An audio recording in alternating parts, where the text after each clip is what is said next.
The views expressed on the following program do not necessarily reflect the views of Money Radio staff, management, or advertisers, and do not represent an offer to buy or sell any securities. Some interviews heard on this program may be sponsored by the participants. It's time for Health Futures with Cypress Home Care Solutions, Bob Roth. This is Arizona's only show dedicated to providing you with expert advice on how to live a longer, healthier, and happier life. To learn more, call 602-264-8009. That's 602-264-8009. Now, here's your host, Bob Roth. Good afternoon. You're listening to Health Futures, Taking Stock in You. I'm your host, Bob Roth, and it must be Friday, and indeed it is. We're coming at you live from the Scottsdale Air Park studios of Money Radio, 1510 AM, 105.3 FM, and the World Wide Web, moneyradio1510.com. If this is the first time you're tuning into our show is about how our older adult population can live a healthier, happier life. And how do we do this? We do this by bringing incredible guests to the show. So I am really pleased, and I want to just cut right to it because these are two really incredible guests. One has been on the show twice, and together they've been on the show once before. So without further ado, I want to introduce you all to Becky Brimhall and John Tully, and they are with Camelback Fiduciary. Welcome to Health Futures. Thank you for having us. It's good to see you, Bob. It's good to see you as well. It's been a little while. It's been since October 2019, and gosh, a lot's happened since then. It's really incredible. I mean, we're still in this pandemic, and I would imagine business has gone on as usual, but a little bit different. Yes, that is correct. A little bit different, but wow, if we only knew what we know now back then, what this world would have turned into. It's amazing. There's been some challenges, and I think there's some people now that are thinking about their futures and hopefully getting their affairs in order. Exactly. And speaking of affairs in order, that is, something that you work with your clients on. And unfortunately, some of them that you're working with didn't have their affairs in order. So I want for our listeners to really understand who Camelback Fiduciary is. You guys have been together as partners for 5 years, but you've been working together for 12. You guys have a really good handle on the space that you're in, the fiduciary space. But our listeners may not know what a fiduciary is and what fiduciaries do. So you guys explained this back in October of 2019, but just really quick top line, can you share with our listeners what you guys do? We appreciate that opportunity to remind people of what a licensed fiduciary is. You hear that term a lot. You hear a fiduciary term, you hear that in advertisements, and when people are meeting with you, they have a fiduciary role. There are a lot of industries that have a fiduciary role, financial advisors, realtors, attorneys, etc. But a licensed fiduciary is somebody that is licensed here by the Supreme Court of Arizona to serve in a fiduciary role of either appointment by the Superior Court of Arizona or nominated in somebody's estate, or we'll talk about it. Hopefully it's referred to as a living and estate plan.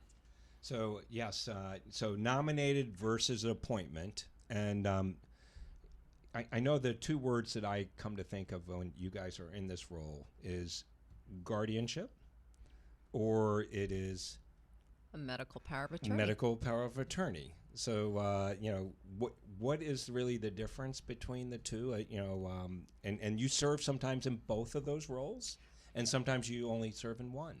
Correct. So as the guardianship, that's where we are appointed by the court to go into someone's life to do medical oversight and placement. Where the medical power of attorney, they have nominated us, and we get to, fulfill their wishes of how they want to be, navigate the medical realm and placement and burial plans. And we fulfill those instructions that are given to Camelback Fiduciary. And the financial side, that's conservatorship, right? That's correct. And you do that as well. Correct. And that's court appointed also by appointment. and that is where you guys are responsible for paying people's bills and managing their finances. That's a lot of work. It is, and any personal property, real property. All aspects of somebody's financial affairs. And you know what? Both of you guys are experienced, and certainly having 12 years of experience in this space, really brings a lot to the table. But you guys have seen a lot too, as well. And each case that you have, I'm sure there's a learning that you have that you kind of compartmentalize and put it back in the back of your brain, and you're like, I don't think I'm ever going to see something like that again. And you do, and sometimes you see that and then some. Well, we want to share those experiences, and then when people come and visit us, we talk about the experiences that we've had, and hopefully that they can avoid some of the situations that we've seen previously, and really shore up their estate, or living in estate plan. Sure, and the guardianship piece, and Becky, you and I have known one another a long time. Yes. Many years to even mention, but the guardianship piece is something that you really bring to the partnership, I would think, because you come from the healthcare world. You've worked in home care, you've worked in hospice, you've worked as in a community setting. I think you have your assisted living manager's license or something like that, right? Correct, and a nursing home license. And I used to do nursing home receiverships. Right. Nursing homes. I know you used to do that, and you also served on the respiratory board. So you've got a really keen understanding on the guardianship side in terms of helping somebody with their health care. Yes. And when somebody is needing somebody to do that, not only are you directing them, but if I'm wrong in this, please let me know. You pretty much accompany them on these appointments directly at times, if not all the times. We usually do. If they invite us in to go, usually sometimes the primary PCP, physician appointments, sometimes they don't always want us to go, but we definitely work with those clients very closely. I'd like to know their medications, their diagnosis, any surgeries they have.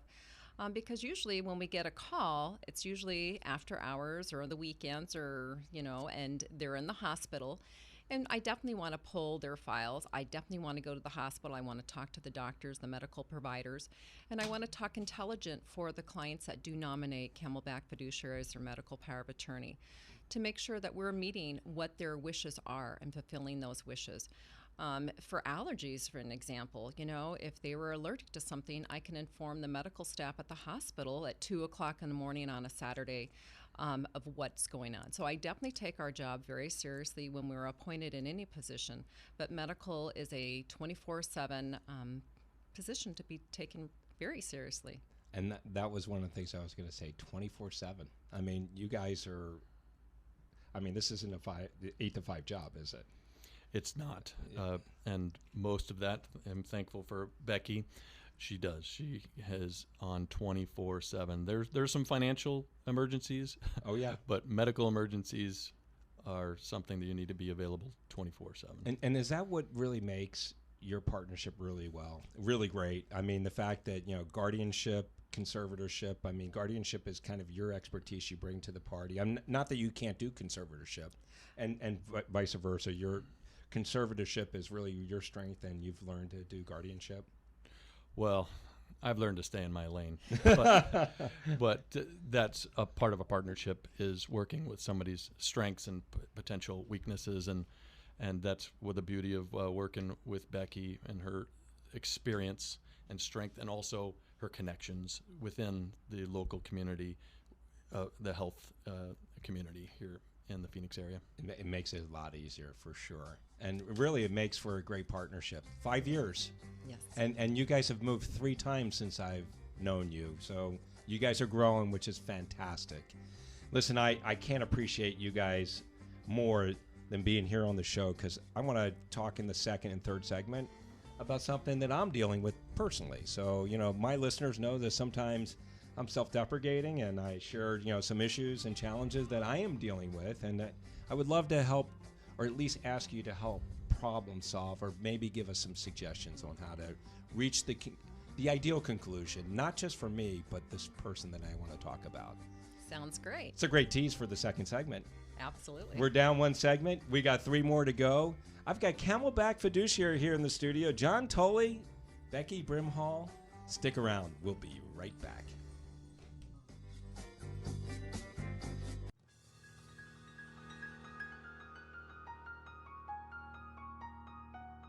Now back to Health Futures, taking stock in you.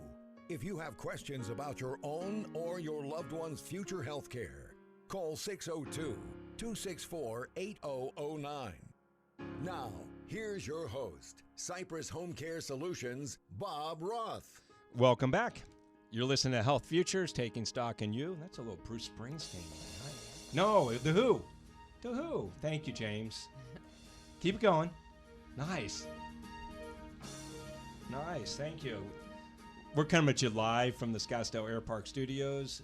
Money Radio, 1510 AM, 105.3 FM, and the World Wide Web, moneyradio1510.com. If you're just tuning in, I've got Becky Brimhall and John Tully here. They're from Camelback Fiduciary.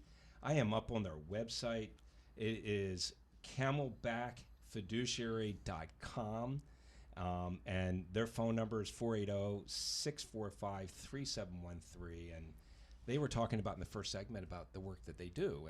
And they do incredible work. They're guardians and conservators. They do trust and estate administration, case management, and consulting. And they have been together for 5 years in this practice, but they've been working together for 12 years and have incredible experience in both guardianship and conservatorship and being a fiduciary. So if you missed that first segment, please go up to our website at cypresshomecare.com. Click on the media button. Third button down is radio show. You'll catch that first segment, and you'll catch much more. So I teed up the first segment at the very, very end. I said, I want to talk about somebody personal in my life that, really your job doesn't get completely eliminated, but certainly when somebody has a plan, you at least have a roadmap that you can follow, especially when you are nominated.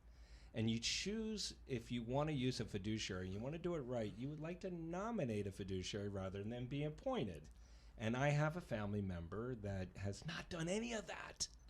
And this person's in their mid-80s, and as much as we're nudging them and trying them to get to do that, they took the first step, and they did hire a attorney, and they gave that attorney a retainer, and she thinks that I'm done. And I'm like, no, you haven't put your wishes in and memorialized them on paper. So, I want to really, ask you guys, how much do you see of this, and what kind of advice can you give? Because I've been trying to get this person to move on this and keep trying to explain that, if your wishes aren't really known and they're not memorialized and you get hit by that proverbial bus and don't die and you end up in the hospital and then you might need long-term care, I've explained to this person that we don't have control of your assets and we don't know what decisions you would like. We don't know if you want to be on a ventilator or not, or whatever extreme measures that the doctors want to take. And quite frankly, I'm not paying for long-term care for you because you have money. So, Becky, I'm looking at you because some of those scenarios are more healthcare related. What advice could you give to me to really help this family member understand how important it is not only just to engage an attorney, but take that next step and memorialize your wishes? Because I would like to be in the position, this person's not in the state, but if she does become incapacitated and I can't be there because I'm 3,000 miles away, I'd like to appoint somebody to do this on our behalf and this person's behalf rather than be nominated. Well, thank you again for allowing Camelback Fiduciary to come back again and talk about some estate documents and planning. We're not attorneys, but the state of Arizona, about 80% of the population of Arizona does not have a plan. So the 20% that do have a plan have nominated individuals, either family, friends, fiduciaries, or attorneys, CPAs, miscellaneous, of their plan.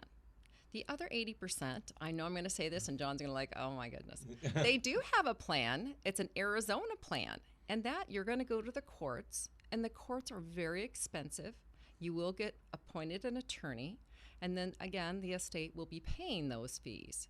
So the more that we can encourage individuals to put their plans in a written format is the better it will be for all parties, and for sure the families that are left behind, to try to clean up or make decisions on behalf of their loved one.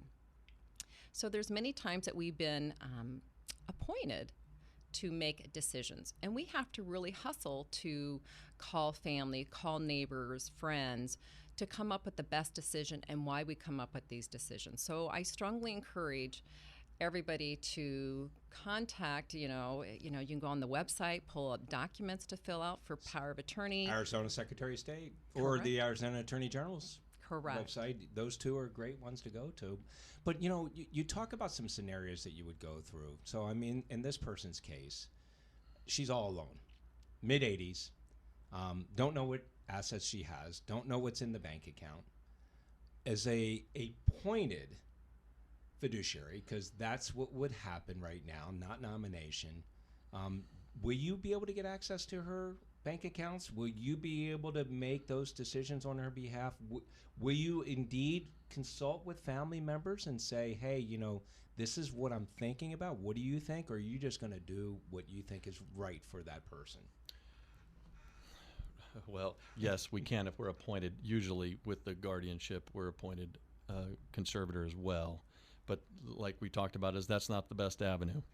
And so if there's any advice that I could give you, Bob, is if this person, if they like their bank account, or if they like where they are financially, if they don't do what I've referred to a couple times as a living and estate plan, that could be financially devastating, or it could be really expensive, a very expensive mistake not to prepare or to plan for have a living plan or an estate plan. So, talking to this person, this family member of yours, that about that situation, the alternative to not having a living and estate plan, is like Becky said, is somebody else is going to be doing that planning for you. Do you want somebody else to be making those decisions for you, or would you prefer to make those plans yourself? Exactly. I mean, and certainly if you memorialize them, then everyone knows what you want. I mean, they're very delicate, topics to talk about. I think a lot of times people feel that if they put these documents together, they're, at tail end of life. And it's anybody over 18 should have these documents in place. And it's, it affects every single person. So I definitely encourage people to do it. But, really for your family member, I would be helpful to, assist you in anything I can to help you and your family, because this journey is very difficult. I think that there's a lot of delicate topics when individuals come and see Camelback Fiduciary and sit down with John and I. There's a lot of delicate topics that we talk about. We talk about placement. If they do not have funds to stay at home, where would they like to go? And we talk about, various arrangements of placements and price points. We talk about burial plans. Mm-hmm. Burial plans are very touchy. How would they like their service to be? Do they want a celebration of life? What would their costs be? Could they already get their burial insurance now? Absolutely. I try to encourage them to do everything, because that helps the estate, save a lot of money on that. And then John talks to them about a lot of the financial aspects also. But you can't do that if you're appointed. You can do that as nominated, right? Correct. Because once you're appointed, that person is incapacitated, if you would, to make those decisions, and you are given the fiduciary responsibility to oversee their guardianship, their health, and their conservatorship, their finances. And I'm trying to convey to this family member, she's got a house that she's owned for almost 60 years, that the market couldn't be better. It's actually starting to drop right now, but I mean, this house could virtually be condemned. And when this house does get put up for sale, it is put up as a fixer-upper, because it won't pass code.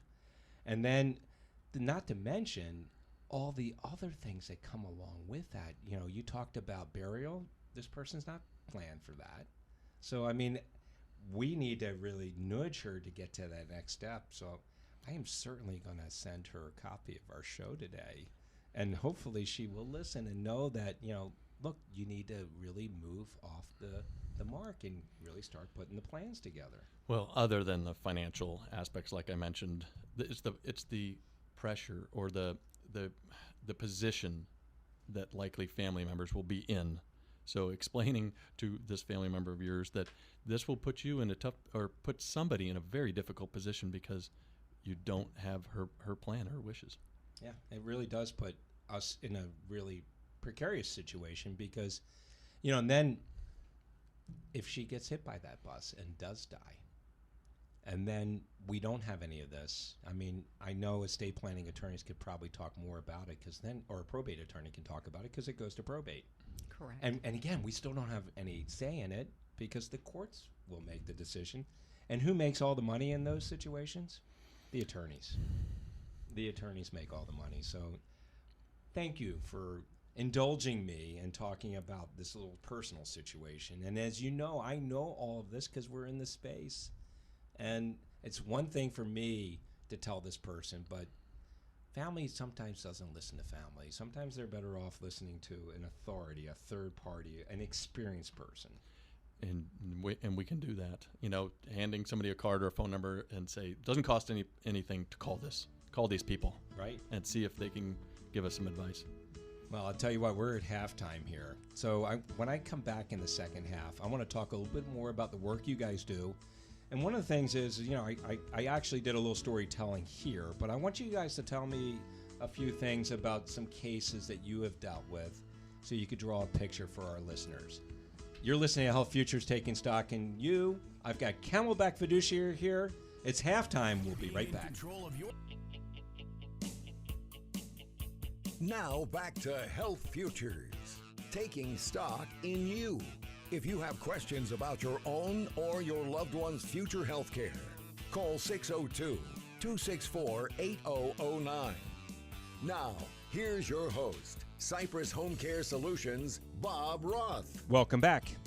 You're listening to Health Futures Taking Stock in You. I'm your host, Bob Roth, and if you're just tuning in, we're in our second half here, and we have got Camelback Fiduciary here in the studio. We are talking about conservatorships, we're talking about guardianships, we're talking about planning, we're talking about a lot of different things, and I'm really pleased to have John Tully and Becky Brimhall here with me, and I'm up on their website, just so you know, camelbackfiduciary.com. It's really easy to spell out, and I didn't realize each one of you has a fiduciary license, so it's not the firm, it's individually, right? Because you each have a different number assigned to you guys. Correct. John has a fiduciary license. I have a fiduciary license. We have 3 other fiduciaries in our office, and the business has a fiduciary license. Wow. You guys are definitely overseen by a lot of people. And the Supreme Court, you were talking about earlier, they designate who is fiduciaries, right? Correct. So you have to take a test, and then every 2 years you have to have credit hours. They do a very thorough background check. And then we're licensed, bonded, insured as an individual and also as a business. And, I talked about it in the first segment. You guys have been in business together for 5 years. And you guys have moved 3 different times. And I think, Becky, you told me the other day you were up to 14 staff members? We do. Wow, that's incredible. Congratulations. I've known you a long time. And, this seems to be the vertical that it suits you the best. And you did well at all the other things you did. So, yeah. And you get a chance to practice healthcare, really doing the guardianship that you do for the clients that you serve. Yes, I do. Nice. And the other thing we talked about appointments versus nomination. And we talked about my family member. And, if you missed that in the first segment, please go up to our website at cypresshomecare.com. Click on the media button. Third button down is radio show. So I want to ask you, Becky, because you do more of the high touch in the fiduciary world. For 18 months, we've been in this pandemic. And, to think that we were together October 2019 here in the studio when you guys were in a much smaller suite and you had less people and now you've grown. Tell me what it's been like to operate a fiduciary practice during a pandemic, because so much of the work that you do, more so than John, is high touch and it's so personal. That's a great question. During the COVID lockdown, internally in our office, it was very, it was shocking. There was so much unknown of what to anticipate. We did do a few layoffs for our staff because we didn't know. We didn't have a crystal ball. Right, none of us did. So we definitely worked different hours, different days. We had housekeepers already came into our office and cleaned. But to get to the question of regarding our clients and the wards that we do serve, we had to be very creative, and actually we learned a lot about technology. We learned a lot about the providers that work with our clients and ourselves. So an example would be when the medical providers would go and do their 30-day review of a client or a ward, they would do FaceTime with me, and that was really telemedicine that, Right. we never did. We would just go into the, facility where, the ward was, and we'd all just meet up. It was just a little different. The first couple times were kind of, little IT issues here and there, but now it was nice. Now we actually go into the facilities and see. So that's kind of a personal, wasn't so personal touch. A lot of our facilities understood our fiduciary responsibility, so they would bring the client outside and we got to have outside visits. Making sure that our needs for our clients were still being met, from shopping, food, medications, oversight from head to toe, because we have to make sure all the professional support is given still to our clients, and still meeting the requirements of the court's guardian report that we have to fulfill on a yearly basis. Were there any situations where you were not allowed in? Because I know some of these places really locked down and they weren't even letting caregivers in. That's correct. And so some of the places would not let us come in. So we would definitely have to have FaceTime on an ongoing basis. But what we did, we had some of our associates call every single facility of all of our clients every single week, and we used a form to make sure that we had check and balances to make sure that their weight was still stable, their dining experience was, to par, and making sure that we communicated with the families about this, making sure we're communicating with the attorneys. So once a month we send reports off to the attorneys to make sure that all parties are communicated to the best of our ability. Well, the nice thing about you being empowered, especially when you are appointed, you have the powers of the court behind you. So I would imagine if somebody said, hey, not so fast, like, okay, I'll just take it up with the judge, right? I mean, Well, you don't ever want to get to that point, but you are appointed by the court in those nominated or appointed positions. And that's true, because when we had to do the COVID vaccine, this is a new territory. I mean, I did not know. So all of our cases went before the court to get blessed before the vaccine was given. Wow. Interesting. Very, very interesting. Have things been a little different for you, John, during the pandemic? And I asked Becky first because I know so much of the work she does is high touch. Well, certainly, in addition to working with the elderly population and the concerns about their health and their exposure to Camelback Fiduciary or any service provider, the concerns about our employees and the difficulties with working together with a very difficult industry and difficult decisions that we have to make, and learning, like Becky said, technology and working remotely, and learning that I can't do that. And Becky and I don't prefer that, and it's a tough thing to do, but many people can, and it's learning to adjust and learning to be able to do, and lots of people are doing that, remote working. So that's one of the things that we had to kind of work through and working with our employees. And we had one employee that was very devastated by the COVID virus and lost some family members. And this is difficult and emotional. And so we working through those issues has been very difficult. And it's got to be hard. It really does. Becky, since the work you do and you've embraced technology during that pandemic, any of it still lasting since the pandemic? Are you still using in some cases? Because I would imagine some of the clients that you serve are disabled, they're elderly. It's hard to get them in to see a doctor because, I mean, it could take all morning to get someone ready, and then you sit in a waiting room, and then you sit in the exam room. Just because the client that you're serving is taking some type of medication like Coumadin and needs to be seen, are you still using some of the tech? We still do telemedicine on a few clients, varying, like you said, on the status of their health. the courts have not resumed quite yet. So when we do have a court hearing, we have one of our associates go to the facility that they're at, making sure that they're an active participant of the court hearing.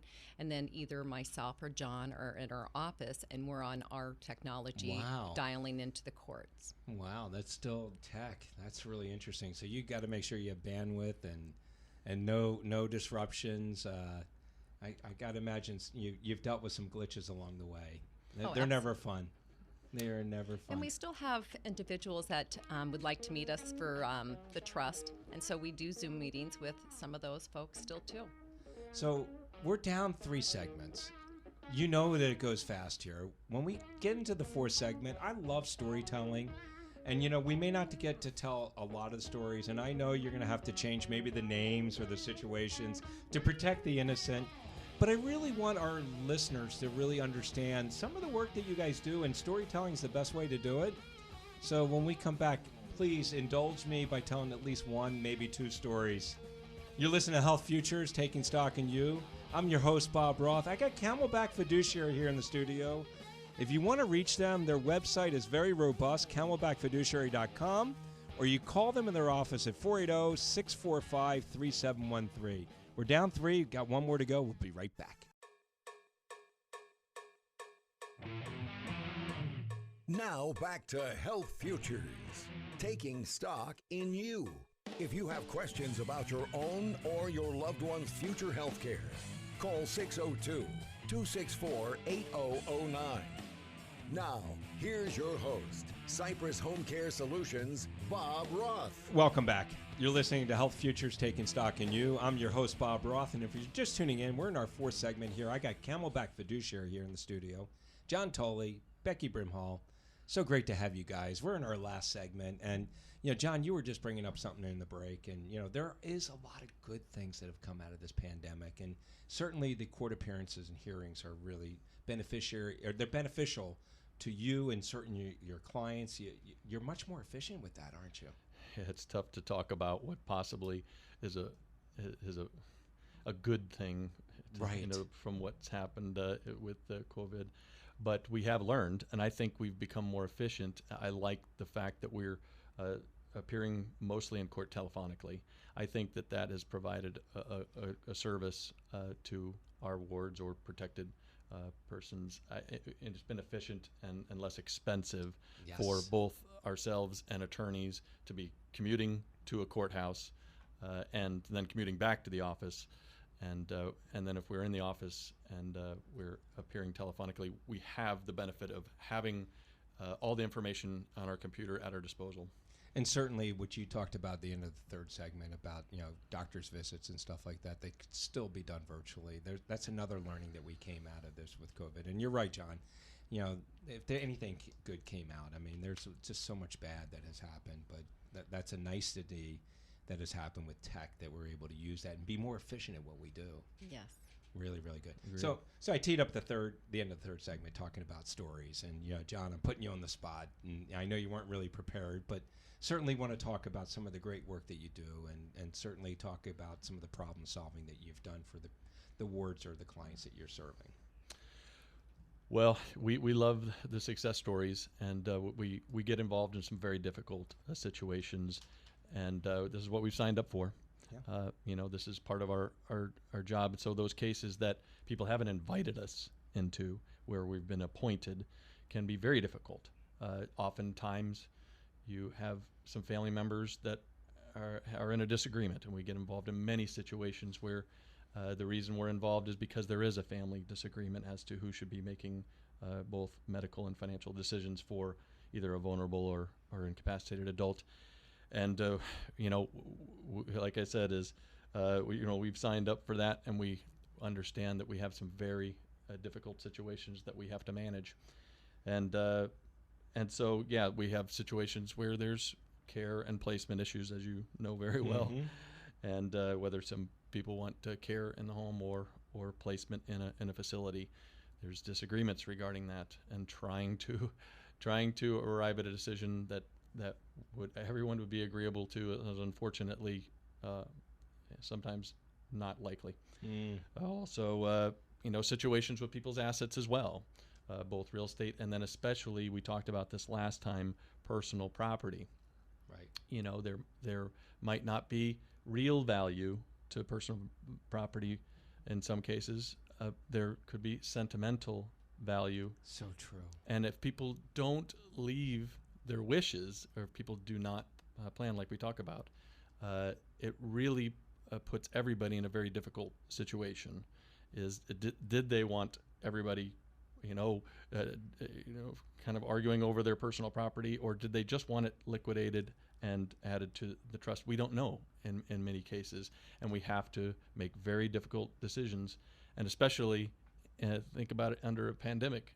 In a pandemic situation, is how do you handle very tough situations where it's personal property and you have to visit this personal property? And so it's happened many times where it's very difficult situations that we're involved in, and we try to navigate those tough situations.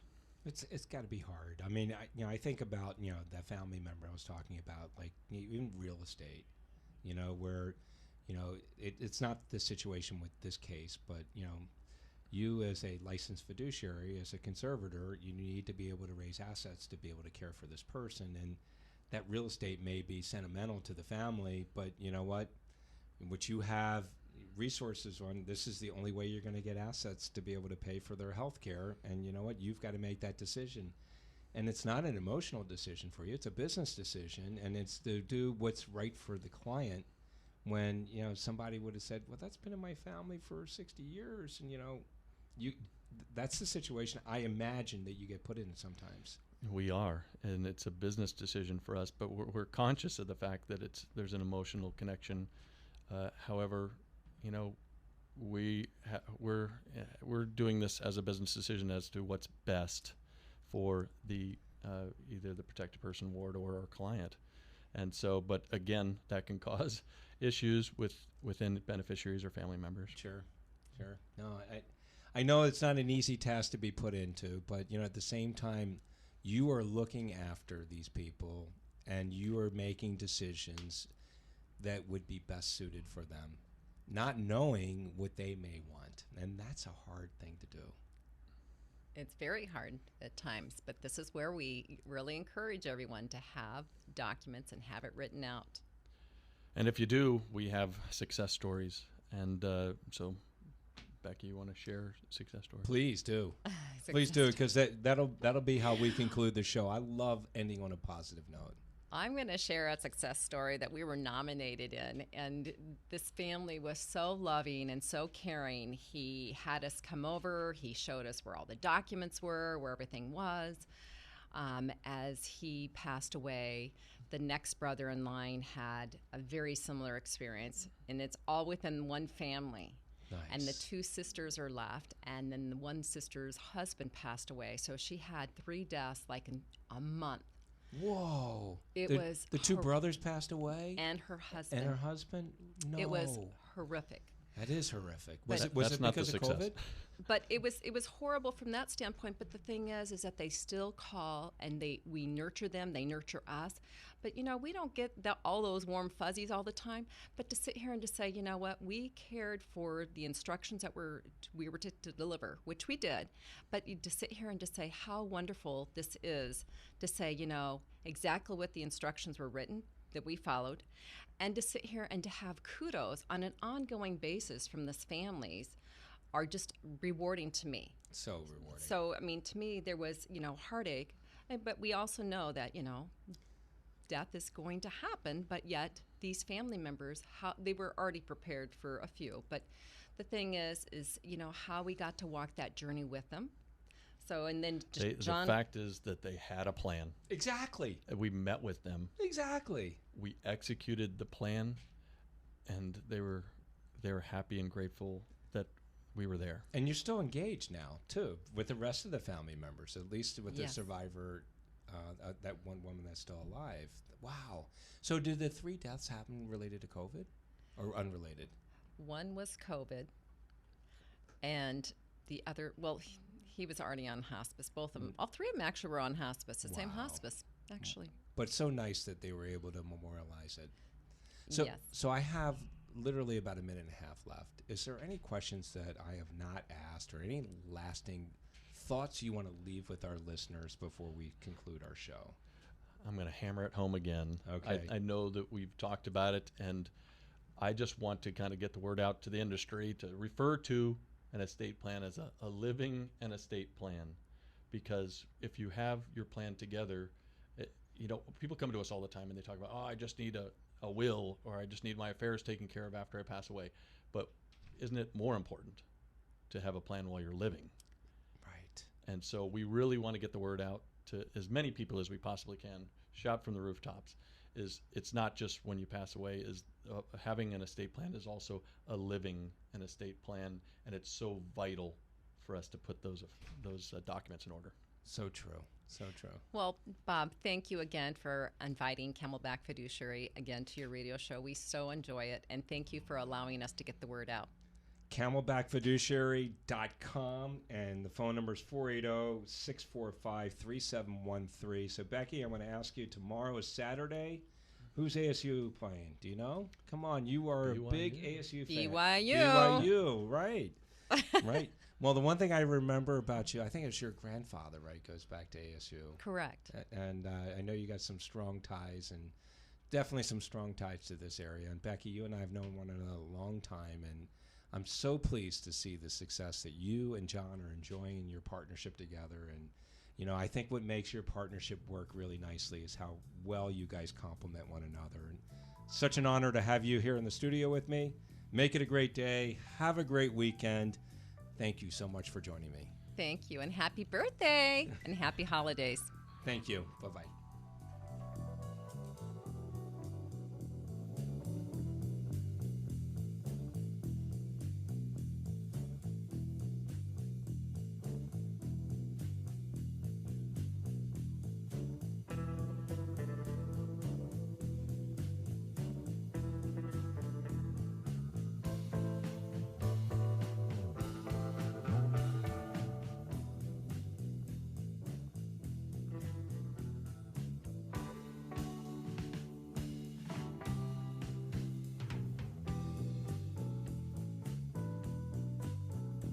There's no place like home.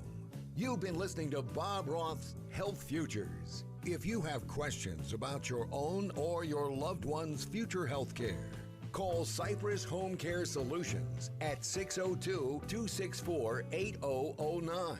That's 602-264-8009. Or visit cypresshomecare.com.